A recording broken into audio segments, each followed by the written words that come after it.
Why spoil it for them? Why not just let them have their fun and enjoy it? I mean, I don't want to spoil anything for anybody. I write a book, people can read it if they want to. I believe that it is a liberating thing to free yourself from primitive superstition. So religion is a primitive superstition? I think it is, yes. So you believe it's liberating to tell people that there is no God?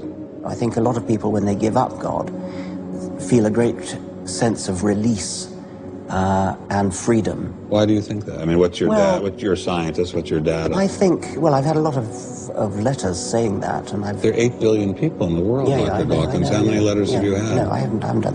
That's quite true. Professor Dawkins seemed so convinced that God doesn't exist that I wondered if he would be willing to put a number on it.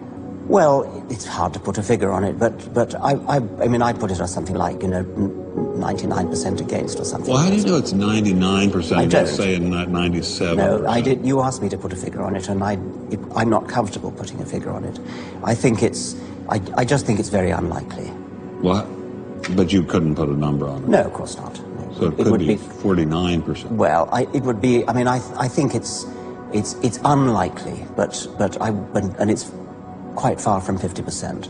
How do you know? I don't know. I mean, I put an argument in the book. Well, then who did create the heavens and the earth? Why do you use the word who? You see, you immediately beg the question by using the word who. Well, then how did it get created? Well, by a very slow process. Well, how did it start? Nobody knows how it started.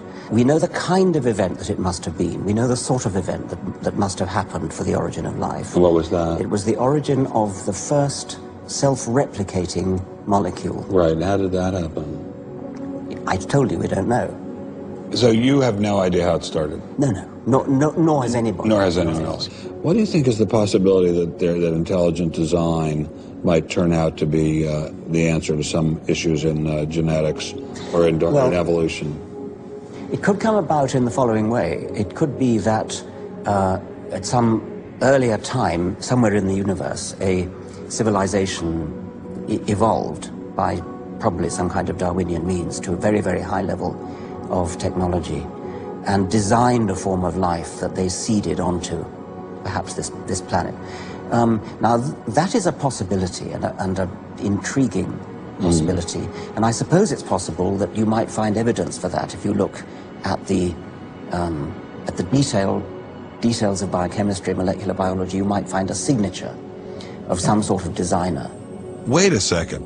Richard Dawkins thought intelligent design might be a legitimate pursuit? And that designer could well be a higher intelligence from elsewhere in the universe. Well, but that higher intelligence would itself have had to have come about by some explicable or ultimately explicable process. It couldn't have just jumped into existence spontaneously. That's the point. So Professor Dawkins was not against intelligent design, just certain types of designers, such as God. So the Hebrew God, the God of the Old Testament, he doesn't exist in your view? Certainly. I mean, that would be a very unpleasant prospect. And the Holy Trinity of the New Testament, nothing like that. Do you believe in any of the Hindu gods? Like Vishnu? How can you ask such a question? You don't, how, right? How could I? I mean, why would I, given that I don't believe in any others? You don't believe in the Muslim God? No. I mean, why do you even need to ask?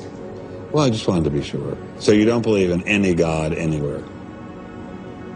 Any God anywhere would be completely incompatible with anything that I've said. I assume. Yeah. I'm just wanting to make sure you don't believe in any God anywhere. No. What if after you died you ran into God? He said, "What have you been doing, Richard? I mean, what have you been doing? I've been trying to be nice to you. Yeah. I gave you a multi-million-dollar paycheck over and over again with your book, and look what you did." Bertrand Russell had that point put to him, and he said something like, "Sir, why did you take such pains to hide yourself?"